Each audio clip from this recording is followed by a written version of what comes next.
The 2021 NHL draft is over. The Islanders made 6 picks. So who are the last couple that I haven't yet covered, and what's an overall grade for the Islanders?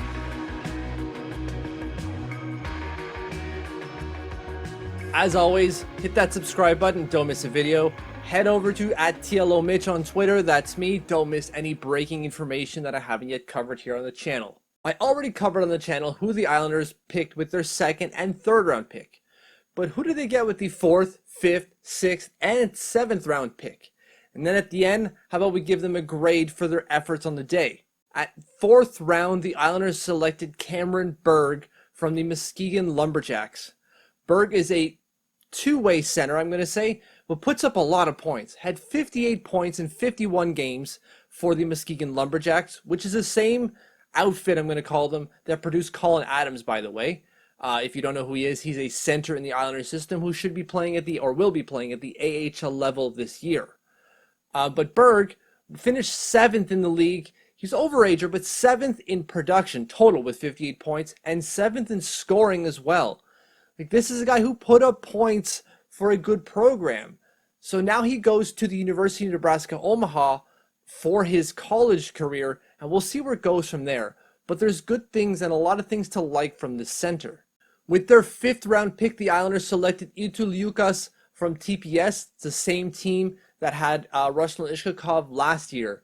And Lucas is one of those hard-working, physical forwards.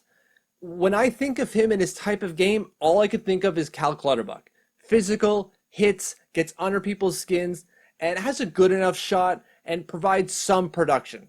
Now, he's not super or hyper productive, but it's his work rate, his, I'm going to say chemistry, and his ability to dictate a game from the more intangible side of things that make him an asset. Not to say he's not a good player offensively. He is. It just, his calling card is very much, I'm a physical forward. Again, Cal Clutterbuck is the first thing that comes to mind with him. With their 6th round pick, the Islanders selected yet another Finnish player in defenseman Aleksi Mälinen, who plays for JYP of the Liga, played 30 games last year, had 3 points, 2 goals, 1 assist. And when I think of him, the best, I guess, comparison I can make to someone within the Islanders system is Robin Salo.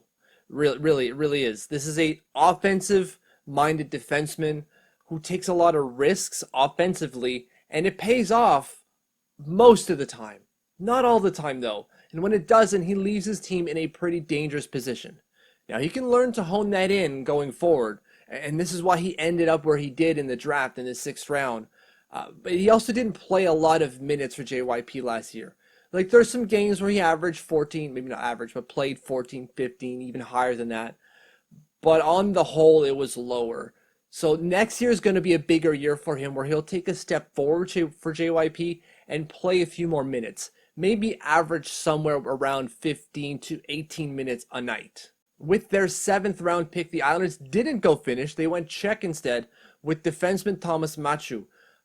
This is a kid who flipped between the junior and the senior level, and it might still do so next year. He might have a more permanent place with, let me get this right, Vitkovic of the Czech League, but I'm not really sure where that is yet. I hope to speak with the team to kind of get a clue as to where they plan on using him next year.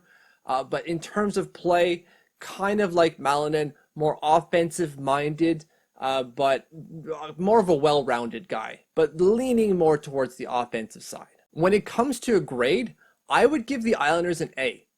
And it's not because the guys that they drafted are, oh my God, they're all super hyper talented and this is going to be the best draft class ever. There's a lot of talent there, specifically Aatu Räty, but what I'm really focused on here is my one takeaway for them this year is I wanted them not to go rogue. I wanted them to take players who were appropriately ranked, and they did that this year. So they get an A from me.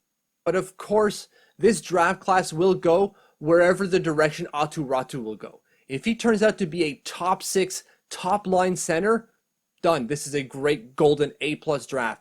If he's anything less, that drops from there. Thank you for following. Thank you for watching. If you haven't subscribed yet, please do so. If you have, thank you, thank you, thank you.